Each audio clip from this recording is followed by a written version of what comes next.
everyone. Welcome to the CargoStop podcast. Good afternoon. See you all. A few introductions. I'm Neil Bravery, Commercial Director of the Hire Association Europe. Yeah, good afternoon. So I'm Tom Lister and I'm Head of Strategic Partnerships for CargoStop. Good afternoon. My name is Bartlett, Director of Certification Services for Hire Association Europe. So, Tom, we're here today to talk about CargoStop. Great for you to have us. No, great to have you. Yeah, it's been a long journey down for Carl and I yesterday. But no, it's good to be here. I think it's quite important, talking about load safety and obviously everything that CargoStop does. Clearly quite an extensive range of what we've spoken about this morning. So really today is for the benefit of our members, all of which will use some kind of ratchet strap product. But I know you do a lot more than that. We'll come to that. I think first of all, let's start off with your position, Tom. What do you do for CargoStop? Sure. So as Head of Strategic Partnerships, I'm working with a number of our larger clients and prospective clients. Okay. So working with the likes of their directors of health and safety, director of logistics, some of their board members. Yep. And really for us, it's super important to have an understanding of their business and the challenges that they face as an operation. Okay. So that we can then bring our skills to bear from our research and department and our in-house manufacturing, etc., to really develop solutions to those challenges. So I'm guessing you get out quite a lot and see potentially our members. Yes, from exactly. the industry and try and understand. We've as an industry, hugely engaging group of people. I think everybody that we talk to is very passionate about health and safety, and doing things well, continuous improvement. So that's a very enjoyable part of what I do, is getting out there, getting into the customer's operation and understanding what they do. Okay. Well, what about how did CargoStop come about, and where did it all start, and how did the journey lead to where you are now? That's a great question. So started well over a decade ago now. Probably as a reasonably small business, probably very much products oriented, selling, manufacturing, or at the time buying and selling ratchet straps, chain and the likes. And then I guess as the business has progressed, we're very fortunate to have become trusted by some very well-known brands. I mean, really, people are trusting their brands to us to protect. And so we've then been able to make investments in in-house manufacturing. And then in the last couple of years, we've made heavy investment into our R&D capabilities. And what we're finding is that that's really positioning us in the industry as a player that's able to take a customer's challenge or a problem and actually design and create a solution for it. Obviously, we met before, and I'm quite aware of some of the things that you've done as an organization to support the hire industry specifically. Can you tell us about some of those initiatives, some of those products that have been developed to address the challenges that we've faced as an industry? Certainly, yeah. So, I mean, I guess if you strip it back to its rawest parts, if you like, our reason for being in business, we're really here to make our roads safer, essentially, and to support our clients and your members in that very objective. It's making their drivers' lives safer, making their operations safer. And I guess what we found as a byproduct is that often by implementing new ways of doing things, our clients' businesses run more efficiently. Mm-hmm. So to your question about development specifically for the hire industry, absolutely yes. I think if you look at the industry as a whole, load restraint is a very important aspect of our customers' day-to-day operation. And in fact, for many of our clients, if they look at their risk register across their business, probably within top 5, certainly top 10 risks that they engage in as a business is sending their vehicles out every day. Often they're multi-drop organizations that are delivering and collecting beside the roads or on a busy construction site. And so, and often the single biggest mitigating factor for that risk is how well that load is restrained. Of course. Which obviously comes down to product as well as the human factors. And so the part that we play is about looking at best practice. It's also looking at industry guidance. It's about networking with the likes of yourselves. And what we find our clients will often say to us is, look, the guidance and the legislation will tell us what to do, but it won't necessarily tell us the how. Yes, the how-to, that's the piece. And so if we look at the hire industry, the typical challenges that we come across will be things like loose equipment on vehicles, small equipment. Yeah. It might even be spare ratchet straps, or it might be the likes of, we've all seen it. The vehicle comes back in and you've got a dumper on the back of the vehicle and a digger as well. There's nowhere on the vehicle bed to put the spare buckets for the digger, so they sit inside the dumper bucket with nothing securing them down. There'd be a pretty scary projectile. So, yeah. Now I know you've got the solution. So I know you have the solution for all the loose stuff on the back of a Transit or the back of a Beavertail truck. I'm thinking breaker steels is the classic one. They just get thrown on and they're rolling up and down.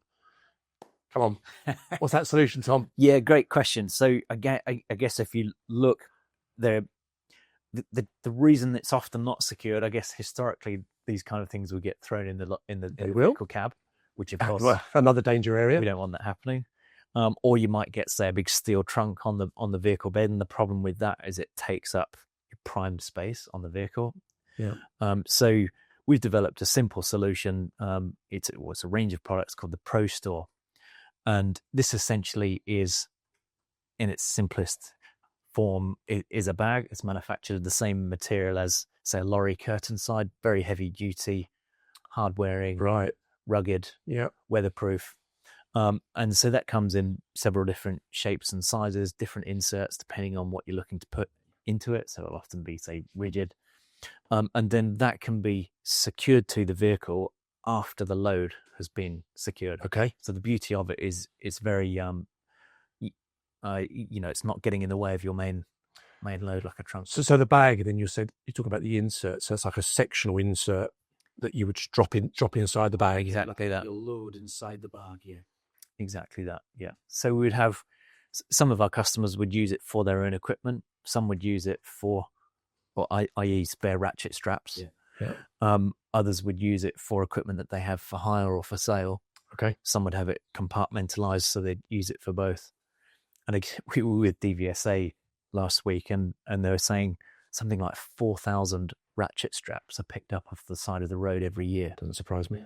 Does not surprise me. If you think every one of those is it's a piece of steel that could go through somebody's windscreen, somebody might swerve to avoid it, it might give somebody a blowout.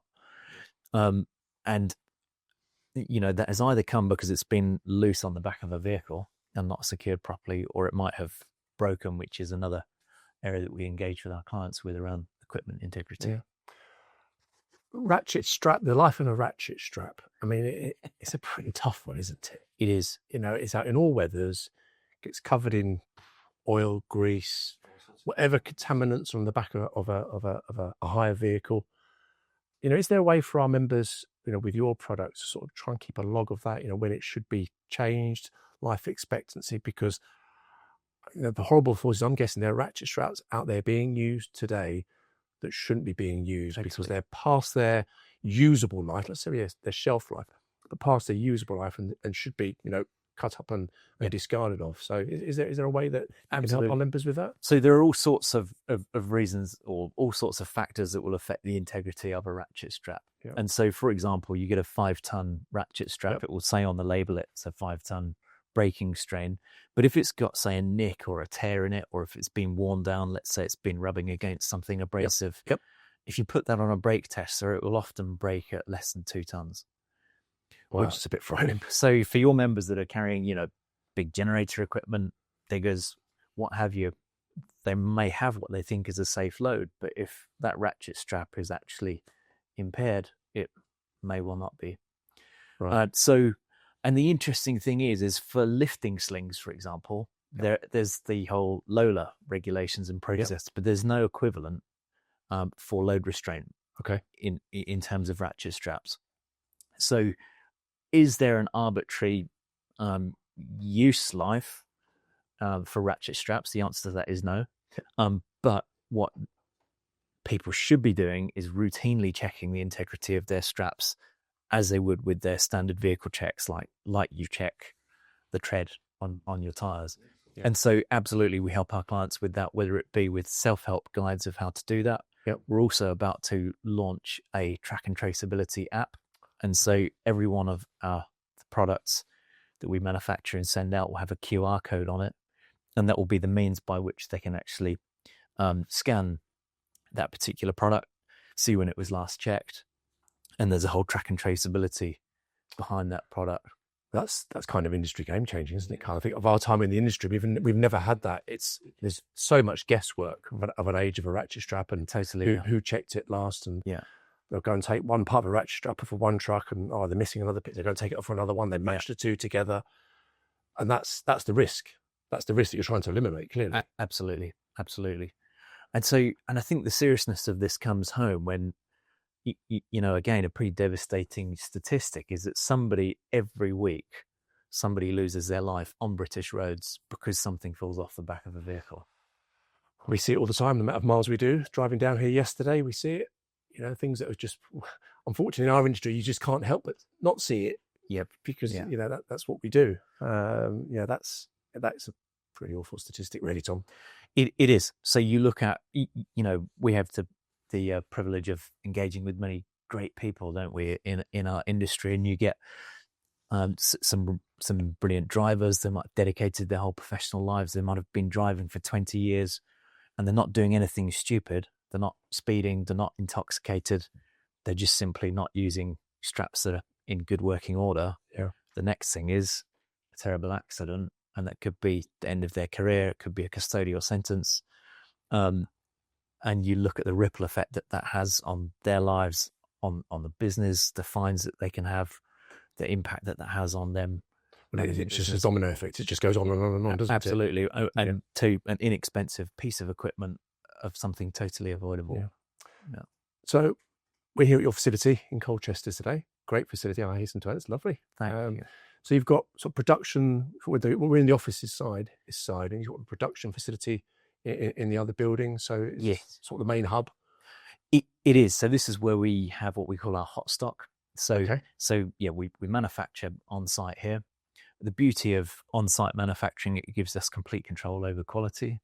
It also means that we can bespoke items very easily and quickly. We can rapidly turn things around for our clients.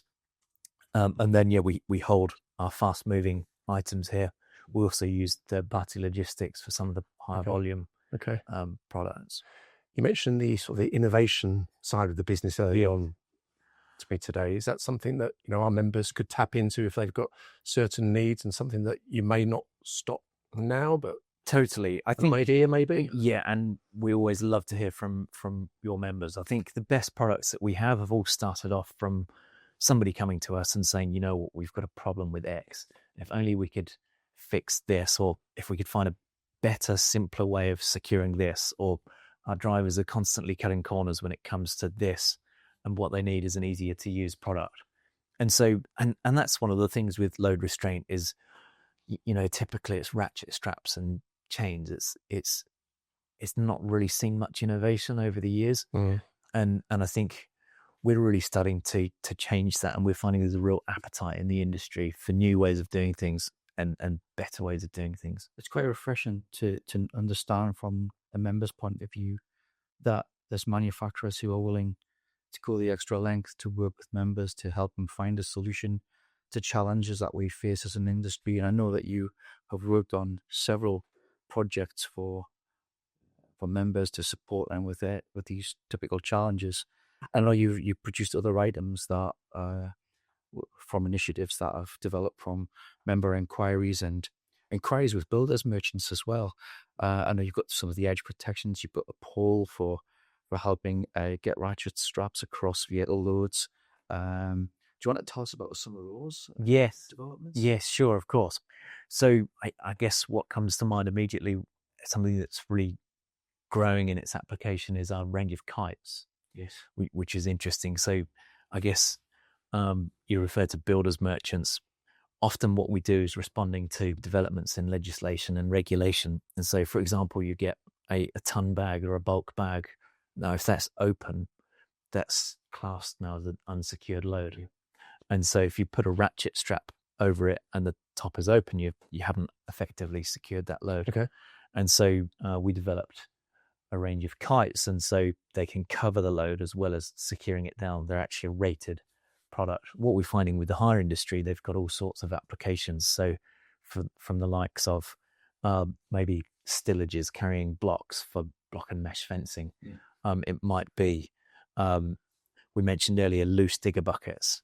It might even be trailers. So you see some very nicely made trailers out there for mini diggers, for example, that really secure the mini digger effectively. But then if you've got additional attachments, say a bucket or a pecker or a hydraulic hose, the pecker just gets wedged at the side, doesn't it? Wedged. Unfortunately, yeah. It just we've seen it so many times. It just gets wedged at the side. Yeah. So for all of those examples, it's a much easier solution. It prevents the driver having to get onto the vehicle bed, so you're removing that working at height risk. It can be applied from the floor, but you're also covering that load whilst securing it down as well. Similarly, you have a product called the ProPull, which again, it reduces the risk of drivers having to climb on board the vehicle to put edge protection on or to get the strap across the vehicle loads. That in itself is great innovation. And that is a risk that we want to reduce falls from height. And typically we have incidents where people fall from vehicles because they're working at height and there's not an appropriate control measures in place to stop the falls. And there's a tendency of things get stuck or just not right. There's always that tendency just to climb up just this once. And it only takes that once for an incident to happen. But this eradicates that problem, doesn't it? Totally. Yeah. I know that you've been working extensively with Carl and the Health and Safety Committee for the Hire Association and helping with the industry guidance.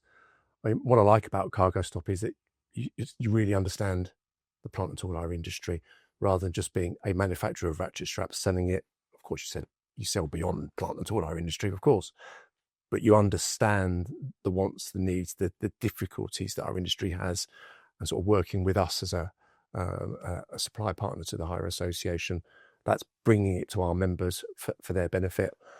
So that's great. And, you know, what you've shown us today in the facility you have here, it is fantastic. And I think for our members, you're not just buying a ratchet strap from an entity that you don't know. You're buying a ratchet strap from a reputable UK company who is a supply partner within the Hire Association. So it's recognised, and you're working with Carl's technical committee to develop guidance for the industry, which is good, and it's helping everybody, and it's reducing that risk, it's reducing the accidents.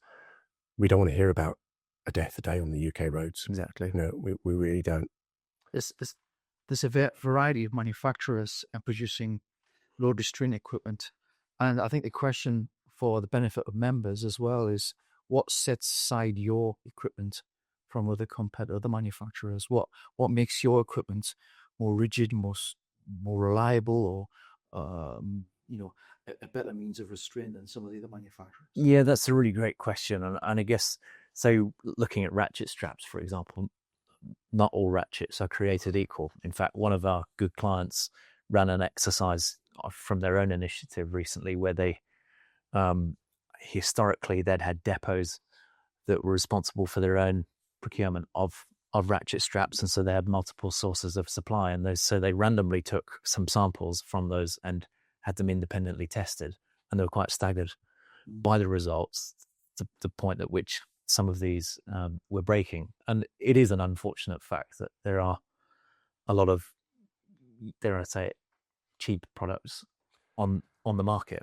Well, there will be. It's a classic, isn't it? You know, you buy cheap, you buy twice, and you get what you pay for. Yeah. You know. So we believe that it's certainly, you know, given the impact that it has on health and safety, it's absolutely something worth investing in, good quality product. And so that's why we're so careful about our whole supply chain, about our manufacturing processes, our batch control, our independent batch testing, so that we can really hang our hat on the quality of the product that we're dispatching to our clients. I think in addition to the product quality, I think there's also the experience that the clients get from working with us. What underpins everything that we do is this passion for improving the lives of our clients, making our roads safer, genuinely going the extra mile, like you mentioned, working with the likes of yourselves around guidance. What underpins all of that is this passion. And so whether you're working with our R&D team, whether it's one of our account managers that you talk to every week, that passion underlies everything that we do as a business. And I think, for the clients that value that, that's a tangible benefit. Brilliant. You mentioned the account managers. So for our members to get in contact with you, you have account managers covering the UK, I presume? Absolutely. Yes. Okay. Yeah. So we've got key account managers that would be on first name terms with many of our good clients, our national clients, speaking to their depots regularly and then obviously at head office. And then we have a road-based team and our nice little branded vans that go around and showcasing our innovations. So if our HAE members get in contact with you guys, say they're a HAE member, clearly they're going to get looked after. Absolutely. Like all your customers do, I'm sure, but looking after the HAE members is key for us. So on the website. Yeah, absolutely. Yeah. So go to our website, www.cargo-stop.com. Brilliant. And you'll find our contact details. Last question from me is, on everybody's agenda at the moment is environment and sustainability. Yes. Tell me about the environmental impact and sustainability of the products that you produce. Great question. So I guess probably the two things that immediately come to mind is we've got one very interesting product, which is a ratchet strap actually, and the webbing is made from recycled polymer. Right. So it's green webbing, so it's distinguishable and noticeable, and creates this a nice story for our clients. The other thing is looking at the end of life of load restraint products. So typically these ratchet straps will go to landfill, and for some clients that's a significant volume of plastic that will never degrade going into landfill. So we've set up a partnership with a number of our clients whereby we'll have a bin on their site that they can put the condemned or discarded ratchet straps into, which we then routinely collect. We separate the metal element from the webbing. The metal gets smelted down and recycled. The webbing, by the time it's end of life, is typically pretty contaminated, and so it's difficult to recycle as a polymer. Yeah. But we send that to certified waste to energy plants, so it actually powers UK homes. Good. Yeah. So a really nice good news story for all of our clients. Good. Tom, thank you for today. Thank you for the tour. Been really informative. Really enjoyed it. Excellent. Thanks very much. Very nice to have you. Thank you. Thank you both.